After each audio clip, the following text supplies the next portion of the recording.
It's a real pleasure for me as a longtime fan to be sitting here with Aaron Gray. Here with Larry Hama. We're talking with Kevin J. Anderson, best-selling author. Mr. Neil Adams. I am here with David Prince. Axel Alonso, editor. Shadow Stevens. And Devil's Comic-Con with John Delancey. With Tom King. Kevin Conroy. Free Comic Book Day. Denise Crosby. PopCon Pop Expo. Here on location at Star Wars Celebration. Sci-Fi Expo, talking for our second time with Gil Gerard. Wichita, Kansas at Time Eddie. Producer David Gerald. I've got Eric Flint. Are here at Smallville Comic-Con. Wizard World St. Louis. VillageCon in Bentonville, Arkansas. Michael Lombardi. We were talking with Alan Dean. Quincy Allen. Suzanne Lambden. Founder of Starlog Magazine, Mr. Kerry Oakwin. Chris Sami. Len Weed. Dave Schwartz. Mano Intirami. Jason Aaron.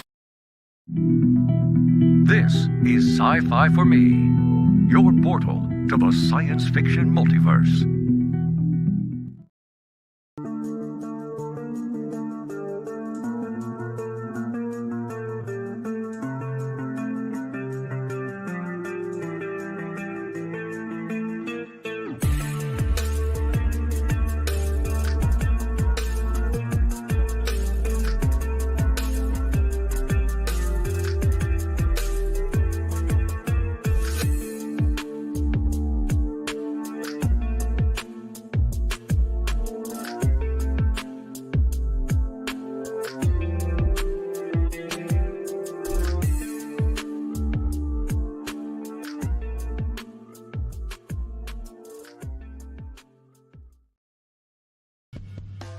The Immortal Mask, a 1970 superhero crime noir adventure that follows a retired soldier who is given a covenant interview with a death row inmate.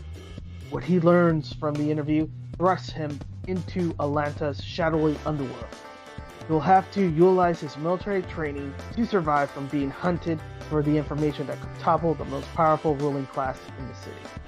This is not a pre-order or a crowdfunding campaign. Get your books now at Denali's.com.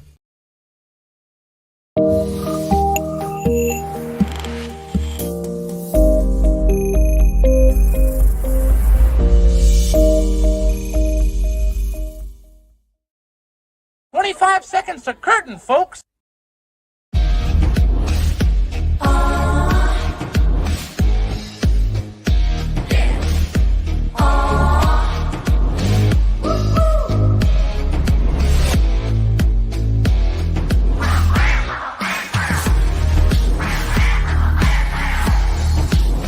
Your favorite podcast is Critical Blast. And good afternoon, everybody. Somewhere under all this hair, I still am RJ Carter, Senior Managing Editor here at criticalblast.com, Chief Envelope Licker for Critical Blast Logistics, myopic proofreader for Critical Blast Publishing, and yes, I will help you out with your data problems if you are having them with your crowdfunder with Critical Blast Consulting. Please welcome to the show, Mr. Michael Gatti. Hello, hello.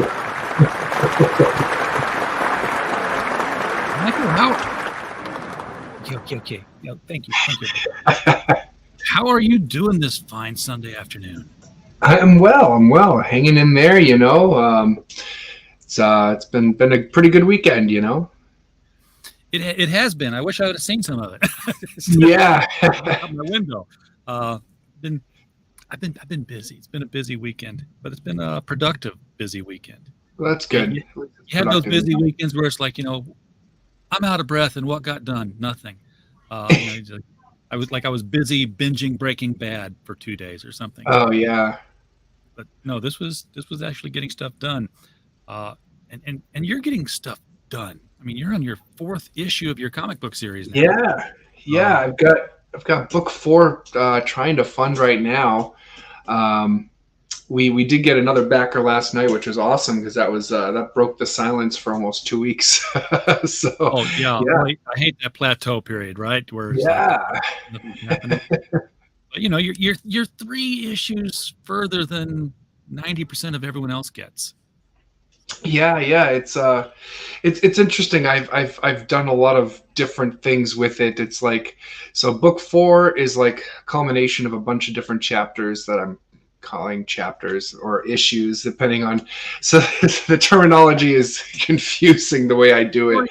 But yeah, book book 1, 2, and 3 I combined last year into volume 1, and that was what I was selling since July, and now it's book 4, which is smaller than a volume but bigger than a normal like floppy issue, so to speak.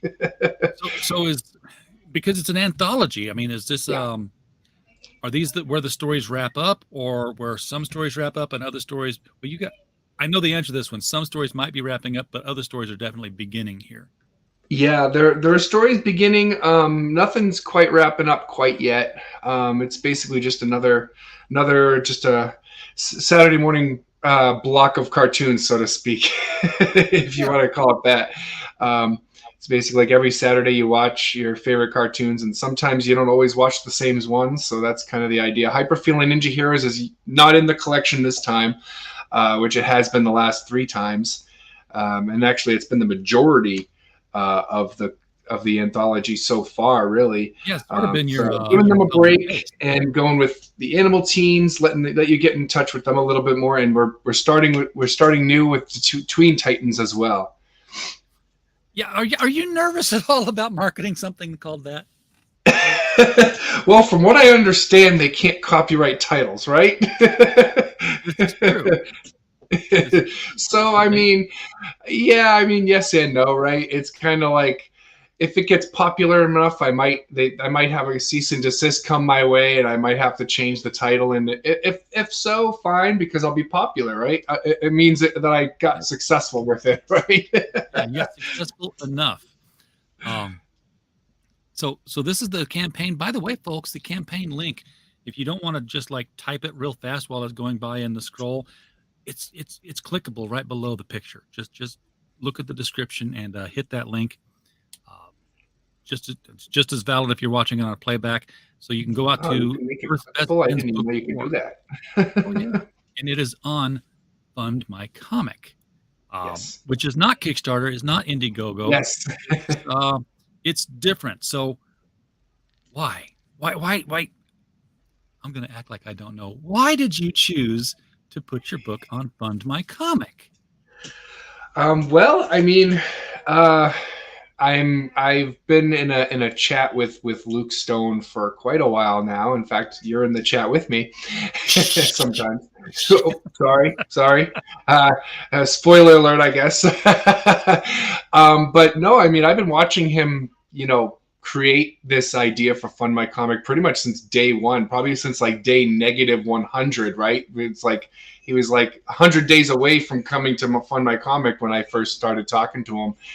And, I also have just kind of watched what the other platforms have been doing to certain comic book creators. And it's like, you know what? I mean, I haven't had those experiences necessarily. I actually had pretty good experiences on Kickstarter. So, I mean, I have nothing against them per se. But the fact that they do treat certain people wrong, or Indiegogo as well, I feel like they shouldn't get my 5%, so to speak, whatever it is they charge you.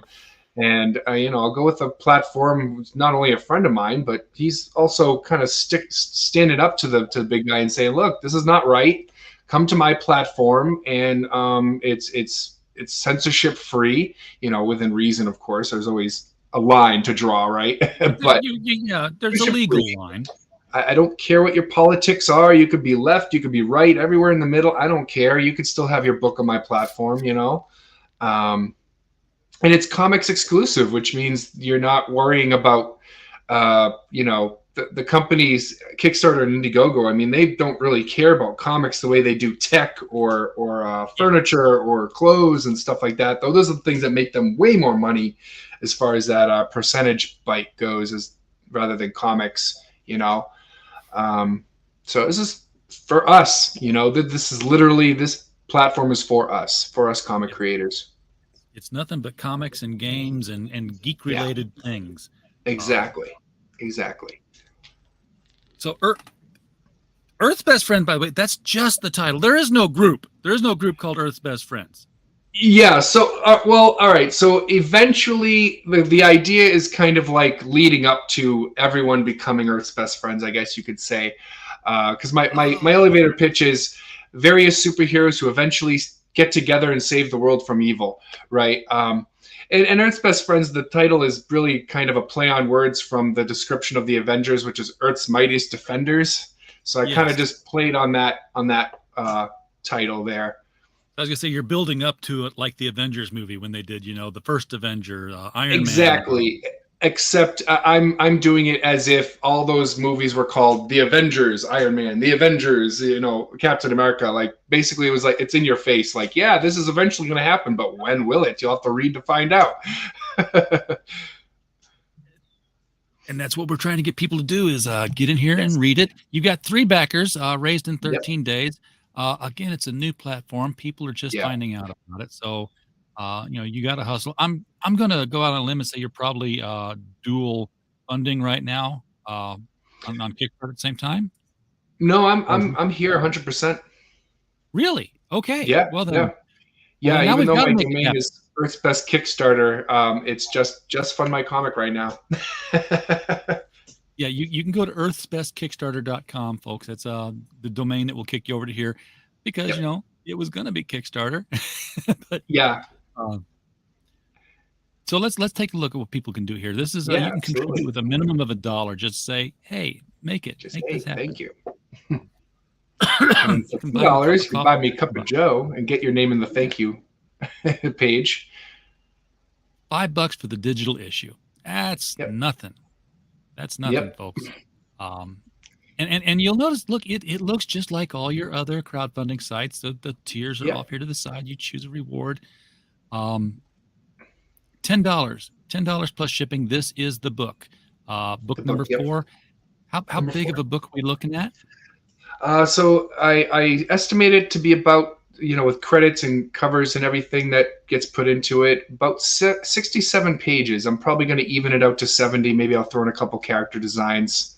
Okay, that's a big book. That's not a 22-page floppy. That's what I was expecting. A lot bang for your book. Lot bang for your buck there. Yeah, definitely. Yes. Yeah. So guys, this is a brick. It's not okay. Well, it's a thick floppy. Yep. Now you're doing something interesting here. $15 you can advertise inside of book 4. Yep, and future floppies. Because here's the thing: the book 4 is exclusive to crowdfunding. I'm not going to sell it anywhere else, but I am going to continue selling floppies on Lulu, not Amazon, because they don't like me for some weird reason. I try to send them PDFs, and they're like, "No, this isn't a PDF." Yes, it is a PDF. You see the letters at the end of the file. So we need to talk about this now. Because you're doing your own fulfillment, and you know what happens when you have paid ads, right? Well, I've never actually done it before. I kind of got the idea from Alterna Comics, and I was like, that's kind of interesting.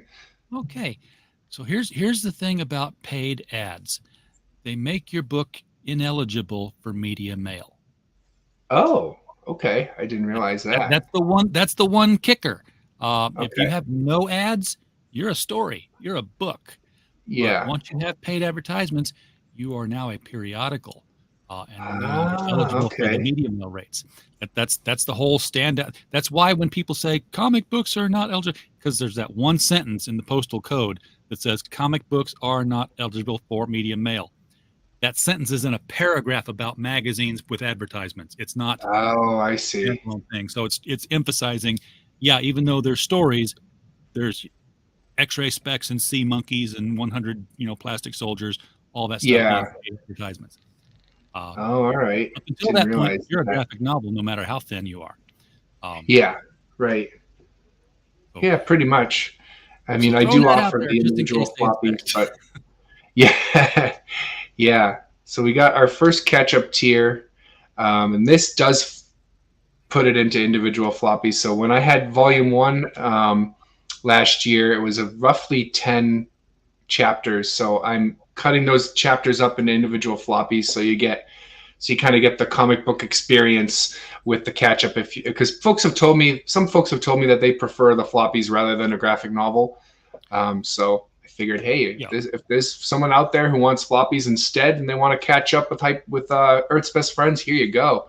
It's This is it. Hyper Feeling Ninja Heroes numbers 1 through 6, Animal Teens number 1 and 2. It's 10 chapters in individual floppies, so it's 10 floppies is what you're saying. Yes, 10 floppies, exactly. For $20. That's yeah. $2 a book. It's roughly $2 a book, exactly. So not bad at all. That's insanely cheap. I remember when they were holding the line at $1.99. Yeah, right. And now they're about $5 for a Marvel book, right? Yeah, Roughly. $5.99, $6.99. Yeah. Wow. How much can we raise it to until you quit buying them and we can quit making them? Right. And then here's an example of some of the covers you'll get. So that's for Animal Teens number 1 by Gabriel Nissi, that cover. And that's Tween Titans number 1 for which is Rich Perotta. Oh, I know Rich. Yep. So he did that cover, and both of them are doing a bunch of other covers for me as well. I just have these 4 right here. And then that one is one by Dave Lentz. He was on the project Earth's Best Friends when I originally put a team together. And so he did this cover for me back then. This has got a Dave Pilkey appeal to it. Yes, it does. And that was why I really like it. That's why I really like it. So that's just three of the books. There's going to be 10 of them, folks. Yeah, there'll be 10. And then if you scroll up, there was actually one more image, the one with the Hyper Feeling Ninja Heroes on it. Yeah, that one right there. That's also the cover for number 1. Hyper Feeling Ninja Heroes number 1. You can't see the number 1. It's a Where's Waldo picture. It's like right on Fury's chest there, right under his face. Fury's the red one. Yeah, so like it's like right under him. But I made the 1 too transparent. It's okay. It's still a cool looking book. Yes. It's so that's also Gabriel Nissi. So yeah, he did some pretty kick-ass stuff, and Rich as well, and Dave. Yeah, he's got that Dave Pilkey kind of feel to it, which is cool. So you can get the bigger ads, and then an ad for the back cover, which is basically just a one-time deal. Yep, there's only one back cover to advertise on, folks. Exactly. That's prime real estate. I mean, you get a back cover. That's I remember I spent like $200 to advertise on the back cover of Midnight Mysteries number 1 from Alterna when that came out. And I think that was like the first time they were saying, "Hey, you can advertise in our books." I'm like, "Yeah." I wasn't even doing a delivery service then. I just had a website. What was I thinking? Yeah, right. I got a website, people. Okay, we're on Facebook. Come find us. Come find us, please. now, of course, I have the interior ads that run with say, "Hey, look at the books we've shipped," and it's printed on newsprint, so you can't read it. So Yeah, right. That's the problem. Is it's all on newsprint, so it's like. Yeah, he had to help me out with making the ad because you have to do it on CBY or CBYK or something, right? Yeah, CMYK coloring. Yeah, CMYK. And I put it in a CMYK, but it was still not working for him. And I was like, I'm sorry, I don't know what I'm doing wrong here. Yeah, it can still come out muddy depending on what colors you choose, and how small the font is, and all that good stuff. Yeah. I see. It's newsprint. It's what you're going to get. Yeah, exactly. So that $20 tier was a catch-up tier for everything on floppies, but this $30 tier is the same thing, but in the thicker books, right? It's the graphic novel from last year, Volume 1. Yep. Okay. So one solid book right there will get you all up to date, and you won't have to worry about where your other books are at. Yep, exactly. When you have 10 comics in the house, the kids are going to scatter them. Yes, that's true. That's true. It might be what you want with this title. Right. So then we have this tier, which kind of is like, hey, would you just like to put it all together?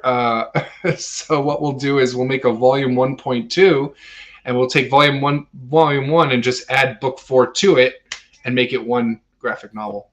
So wait a second, you're this is just one book, but it's going to have the current book plus everything for it in it. Before are you going to keep doing that? Is like issue 12 going to be a phone book here? It's like, hey, well, that's why I say my numbering is very confusing, and it's like I really got to rethink how I've rethinked how I do things too many times. So now I'm like, all right, so chapter this, issue that, volume this, book that. Yeah. Season this. Season. Oh, yeah. We're gonna be in season 1 for a while. Yeah, I've seen people do that with their story arcs. Like this is issue 7 of season 1. Like, yeah. What? Like I've got Superman 375. You just keep going. We don't care. Right. We don't need to know when the story arc ends. We'll look it up. That's what the Overstreet's for. And then you have. It gets even bigger. You got the $80 best friend kitten, ultra best friend. Then I just start stacking things. It's like, hey, you want floppies and combined volume 1.2? Here you go. Yeah. This is everything. It's everything that we can make. Yep. Just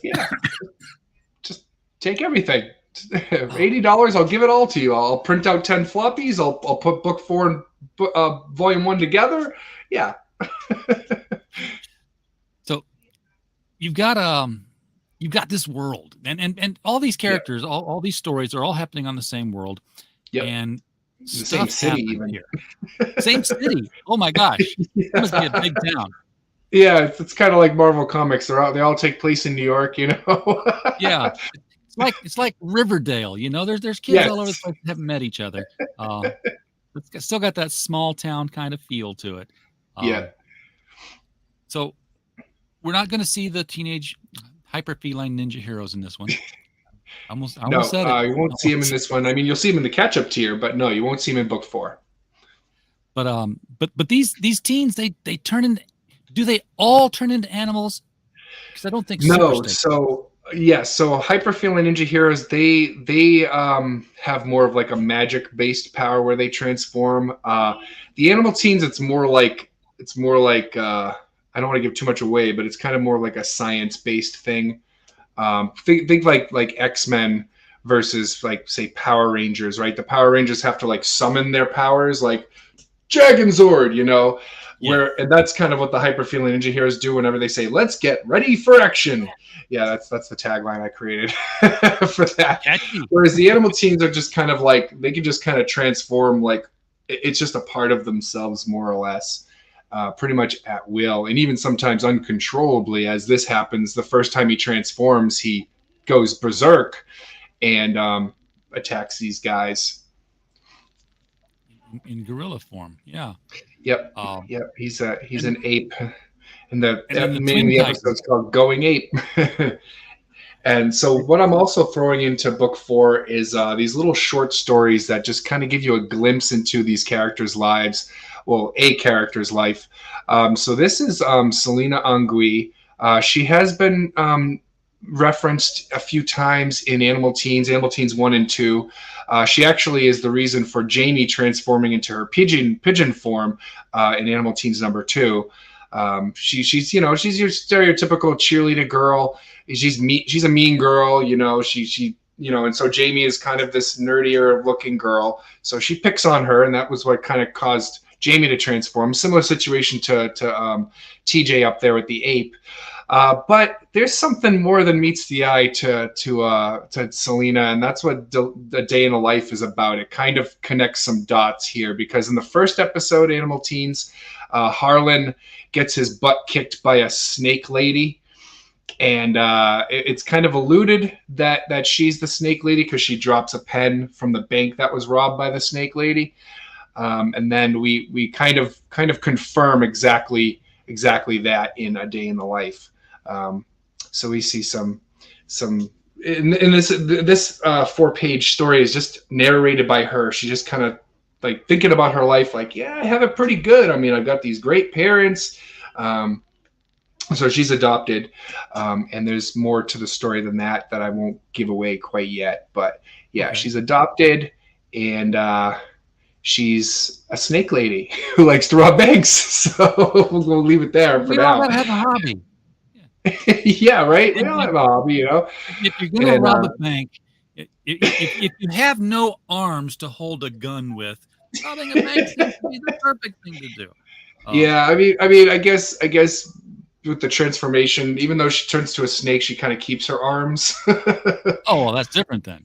Yes. You think like there was a Ninja Turtles character called Snake Tails, and he was basically a the cobra torso, but he had 2 arms, and then the rest of his body was snake tail. And this is still Selena here. She's going to school. And no, so this is Tween Titans here. Oh, yeah. Oh, so I read this above it. I thought it was. So no, I know. Yeah, I probably should have put it underneath it, but So yeah, Tween Titans, Zoe and Phoenix. So Zoe's the one with pigtails. Phoenix is the blonde, and they transform into Sparkle Girl and Ashley. Yeah, Ash. I love that. It's like I get to name myself what I want. I've always wanted to be called Ashley. Exactly. Yep. And so it's just a joke. Basically, it's like Phoenix is such an awesome name. Like, what could you even top that with a superhero name anyway? Well, and Phoenix rises from the ashes, so it kind of ties together. Yeah. Right. Yeah. Exactly. So what is Ashley's power? I mean, does she can she burn things to ash? That would be No. So she has a magic pen. I guess you could say it's a magic pen. Basically, she can kind of draw in air, and anything she draws, it solidifies, and she can use against her enemies. Harold and the Purple Crayon. Yeah, kind of a similar thing to that. Whereas Sparkle Girl she's basically Jubilee in her powers. She sparkles. And they don't become any kind of an animal. They just become... No, they don't. They're the first superheroes I've introduced that don't transform into animals. Well, besides Super Steak, but I haven't introduced him very much. He's only in like that one scene in Hyper Feeling Ninja Heroes, The Dark Sky. But yeah, technically him and them both don't transform into animals. So if they don't transform, are their powers on all the time? Yeah, so kind of like X-Men again. They always have their powers. Just a matter of when they use them. Okay, so they gotta run to the gym locker and change clothes if they're gonna become superheroes. Yeah. It's funny because I don't really. In the first episode of Tween Titans, it actually continues from where Dark Sky left off, because you see them make a cameo appearance in The Dark Sky, which is one of the Hyper Feeling Ninja Heroes from the catch-up tier you'll read. It's one of my favorite episodes, The Dark Sky, because, Seely comes to the dark side. But anyway, it's a good one. So they're introduced, and then Phoenix actually says to Zoe, no, it's not our time. Let's not be hasty here. We're not ready to fight crime, right?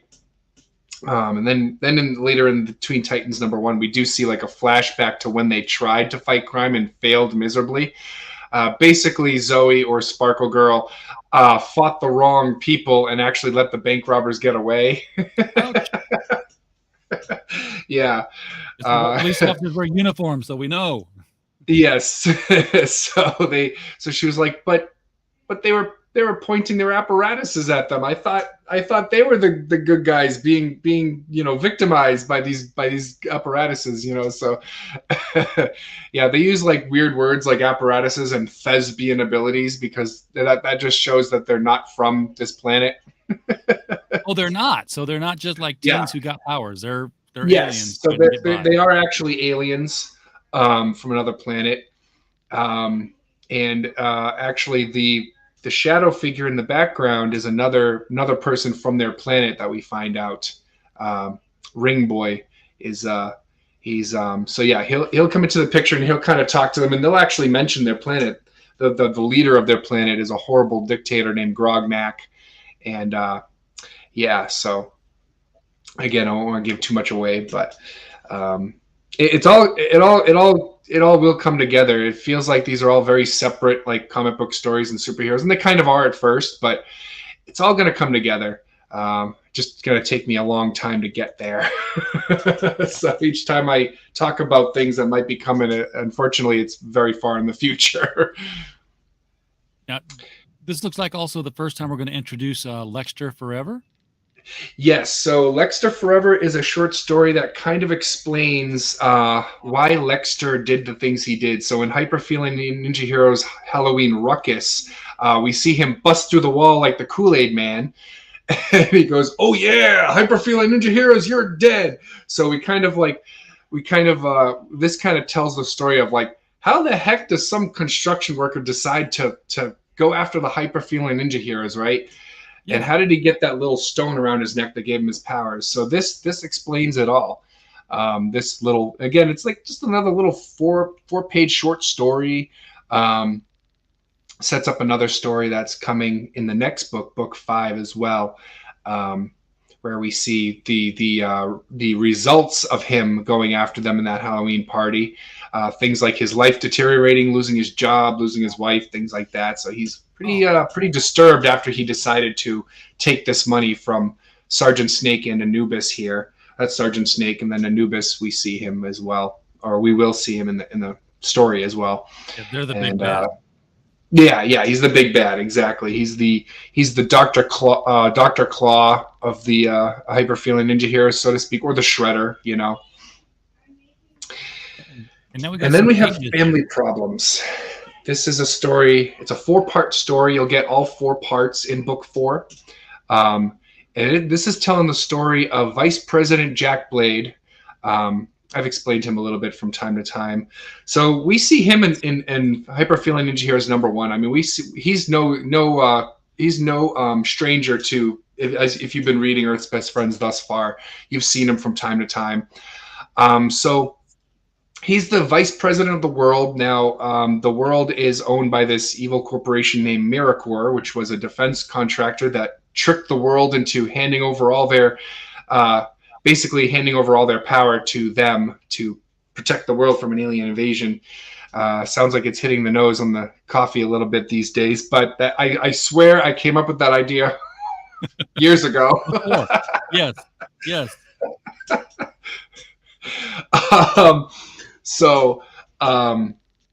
He is also obsessed with trying to catch his sister, who, of course, they call a terrorist, and she does kind of fit the description a little bit. I mean, she is blowing up government buildings or science labs and stuff like that to get at him. So, I mean, it is kind of it is definitely, but she's also she is a good guy, even though she's doing these things, because clearly he's the evil one.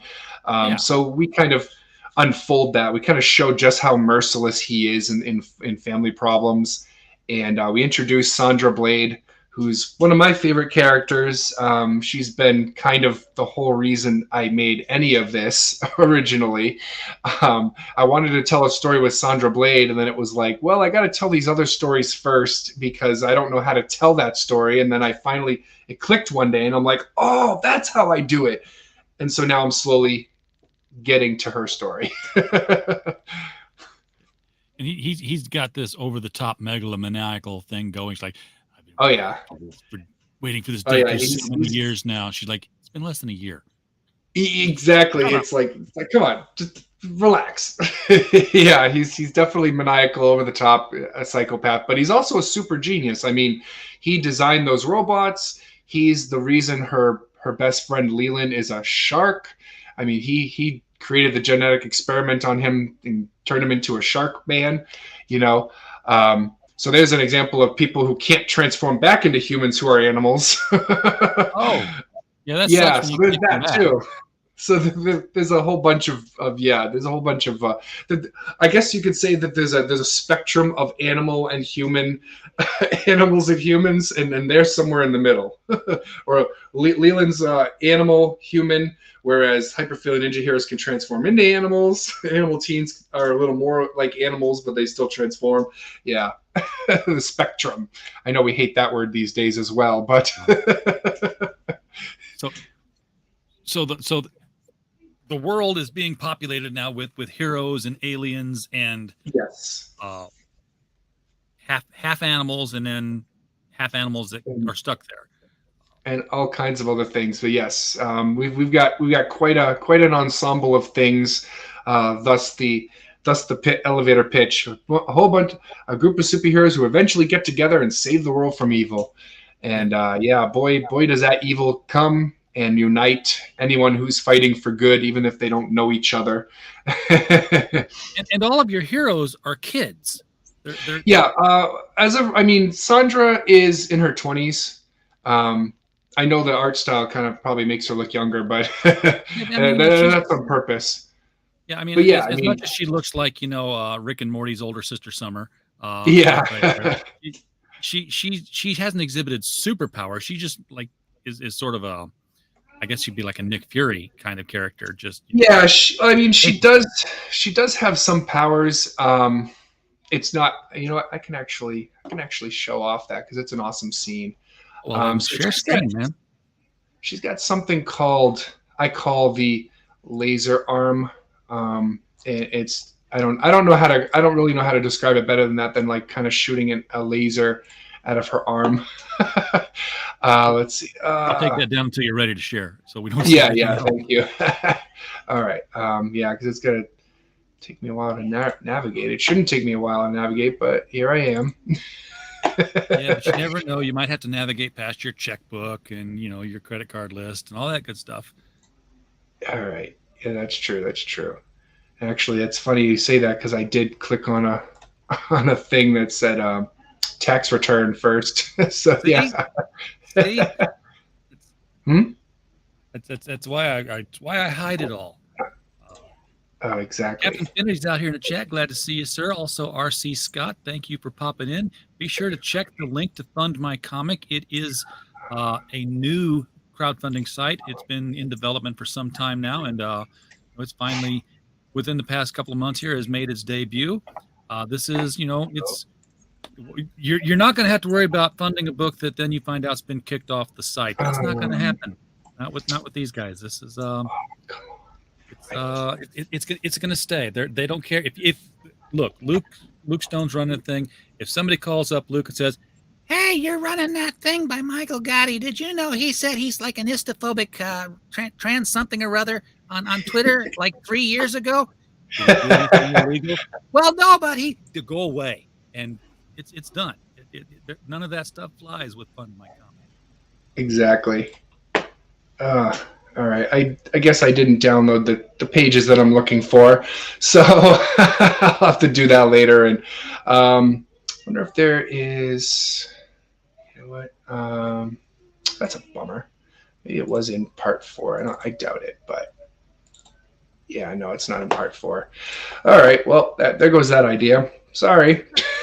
I guess I never downloaded those onto my computer. I have them on my phone, but that doesn't help us here right now. Well, I'm not going to ask who's the audience. The audience is for kids. This is going after the same audience that loves Dog Man, that loves certainly. But it is kind of a grow with me comic. I'd say even middle schoolers, high schoolers could enjoy it, especially the Sandra Renegade stuff. That the Family Problems will eventually turn into a title called Sandra's Renegades, and I think that will be the first title that is less for kids than it is for young adults. Not that it gets any more graphic or anything, but the tone gets a little darker. As I've already mentioned, I already used the word terrorist in the comic and stuff, so it does get a little darker. I mean, kids can still understand that stuff, and I would still let my kids read something like that because I don't have any blood, I don't have any guts, anything like that, or swearing or anything. So for the most part, it's still clean for kids enough, but it does get a little darker. Well, kids know what it is because kids watch the news. And that too, right? Absolutely. That's the thing with a 24-hour news cycle. You can't put the kids to bed and then the news comes on. The news is on all the time. It's just always on, exactly. So they're going to hear things like that anyway, So, what feedback have you gotten from people who have bought the book? Anything at all? I mean, have they said, "Hey, you're getting fan mail"? Yeah, I've got a little feedback. It's weird. It's really hard to get people to. So a lot of times people will buy it and say, "Sorry, I haven't had a chance to read it," But the people who have actually read it, I did get one review actually from a Charlie McElvey. Shout out to Charlie, thank you, man. He actually took the time to read and review it, and he said he enjoyed it. It was fairly fairly fun. He said there was one episode, Animal Teens #1 was actually what he was referring to. He said it felt like it went by a little too fast. So I guess maybe there was some issues with probably the storyboarding for the comic there or something. When they're saying that they want more stuff. Yeah. That's not a bad critique to get. No, not a bad critique at all. He also said The Snake in the Grass was his favorite one, which is a Hyper Feeling Ninja Hero story. That is a good one. That is one of my favorites because it's less about kicking the bad guy's butt and more of a psychological thing. So what happens in Snake in the Grass is Sergeant Snake, the character we saw with Lexter there, who looks like a G.I. Joe, which was designed like that on purpose. In case there's ever a toy line down the line, these characters are designed with that in mind a little bit. Yeah, there he is, Sergeant Snake. So he's a mind manipulator. So the first time I introduce him, he kind of comes out in the shadows and convinces Chloe and Jackson. Well, first he convinces Jackson, like, hey, what do you need these other losers for? They're just dragging you down.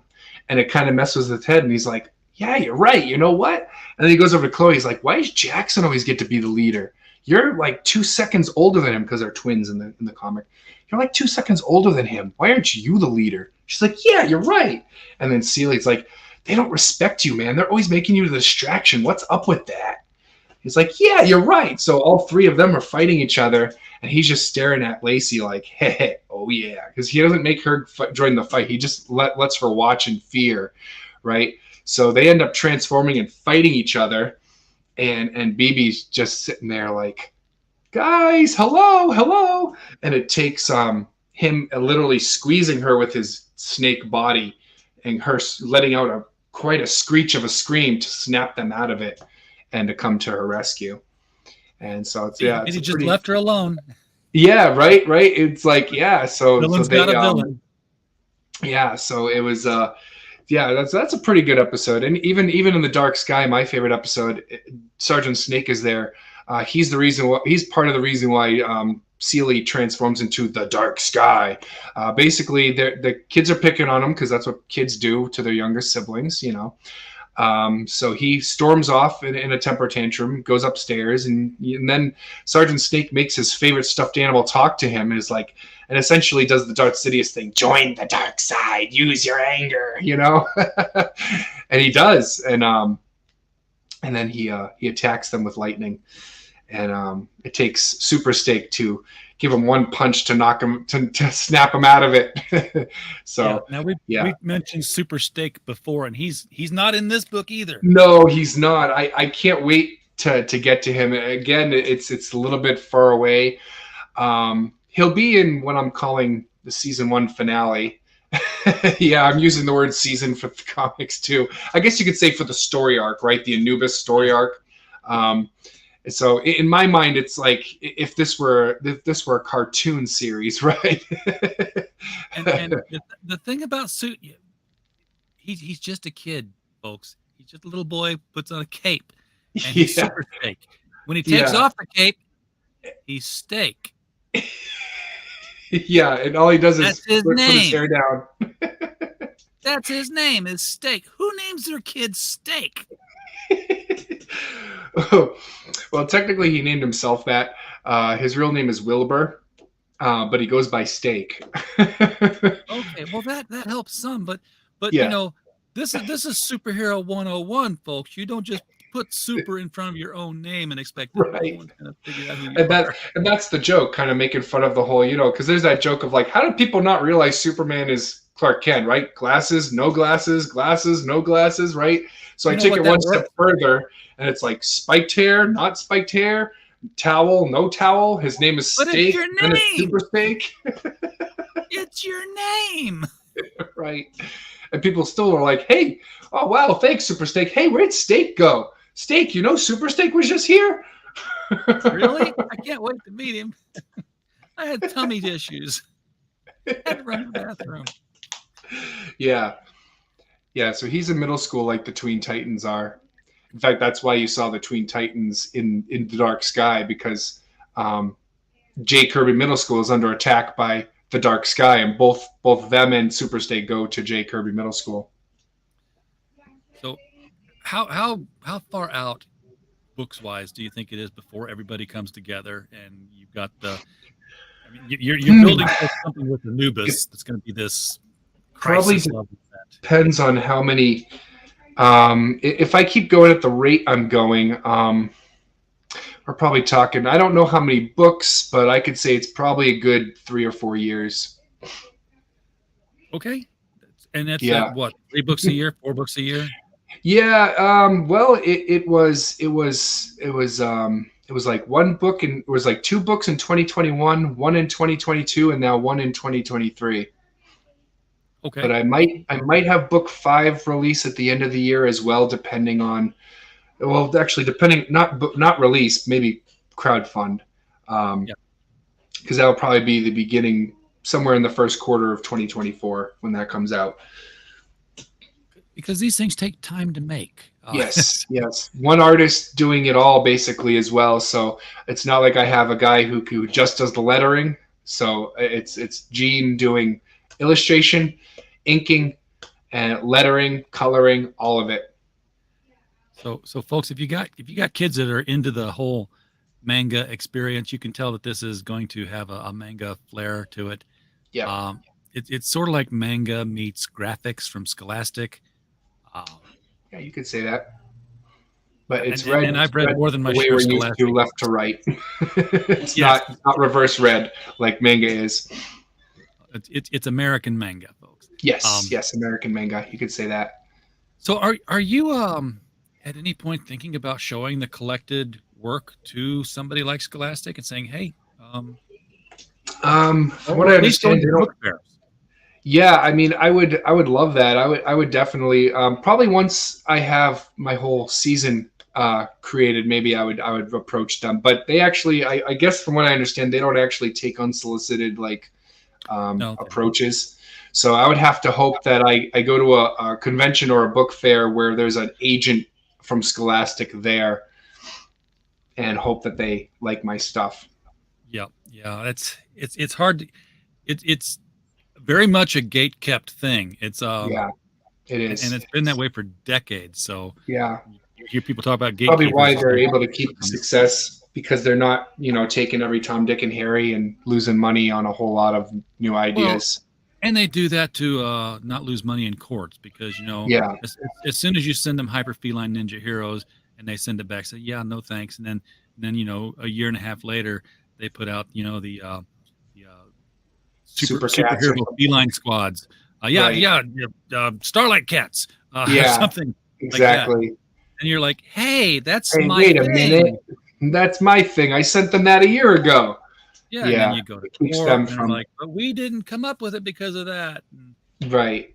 They just save themselves the headache by not looking at anything, which makes it hard for creators who are trying to get into the industry. Exactly. Basically got to start writing for an agent.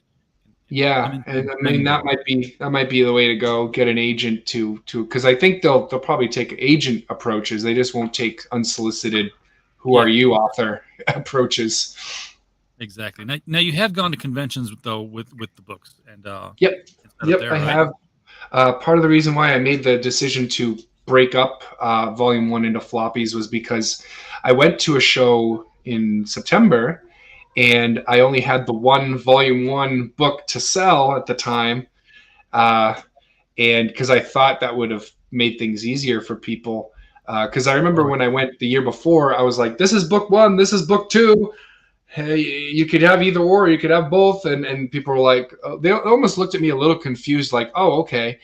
So I was like, you know what? If I just combine book 1, 2, and 3 together into a Volume 1, they'll probably be easier. But the problem is you only have one product on your table. And so, I mean, it wasn't just that. There were a couple other factors that made it so people overlooked me. But it definitely does look unprofessional and just kind of boring when you only have the one book to sell. Yeah, you've got to have, if you got a whole table full of books, they're like, oh, this guy's doing stuff. Yeah, exactly. Which is why I'm taking this year to stockpile copies of Hyper Feline Ninja Heroes #1, Animal Teens #1, and Tween Titans #1. Basically, I'm going to sell the #1s at the next convention I go to, either at the end of this year or definitely I'll be hitting them next year. All right, well, Michael, we're reaching the top of the hour here. Is there anything about this campaign that we have not talked about, something that's that people need to know is happening with it? I'm going to refresh it because I don't know that it auto-refreshes. Oh, yeah. Surely somebody backed the campaign while we were sitting here telling people how cool it is. I hope so. No. Well, maybe not. That's story all right, of my life. But if you're watching this on replay, hit the link below. Get out there and fund my comic.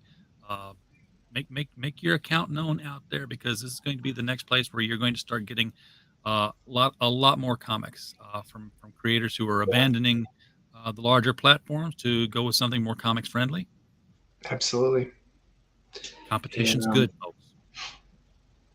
As far as what we haven't talked about, I don't know if I think we've kind of hit everything there. So you get the two. You get Going Ape, which is Animal Teens #3. You get Tween Titans #1. Great introduction to a new superhero faction that hasn't been seen before so far. You also get a couple of short stories here. I might even throw in some holiday specials that I have just lying around from previous. I've got a hilarious 4th of July special, which is so over the top, and it feels like a 1950s little short commercial kind of thing. It's awesome. It's 4 pages, and it's over the top and hilarious. The kids are celebrating 4th of July, and then all of a sudden Benedict Arnold and the Redcoats attack. Of course. Why not?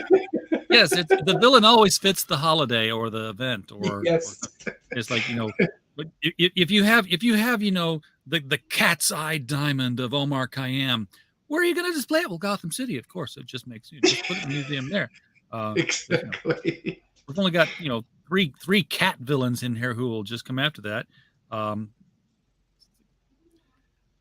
It's like, hey, we've got this the world's largest ice sculpture of a penguin valued at $6 million.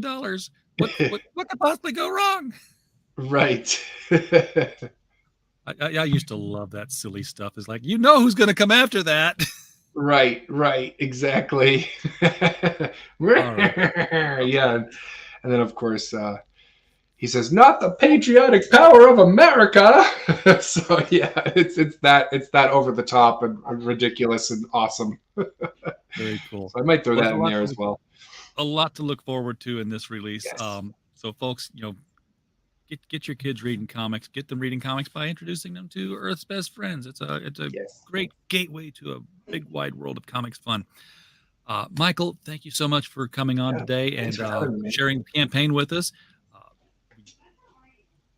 I'm starting to see more and more Fund My Comic stuff happening. Yeah. So I'm excited about that.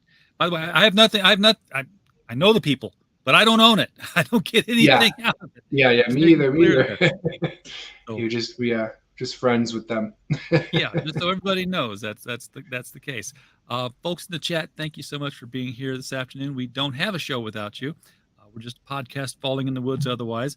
So we're happy that you're here. And of course, while you were here, as always, we just hope you had a blast. See you later.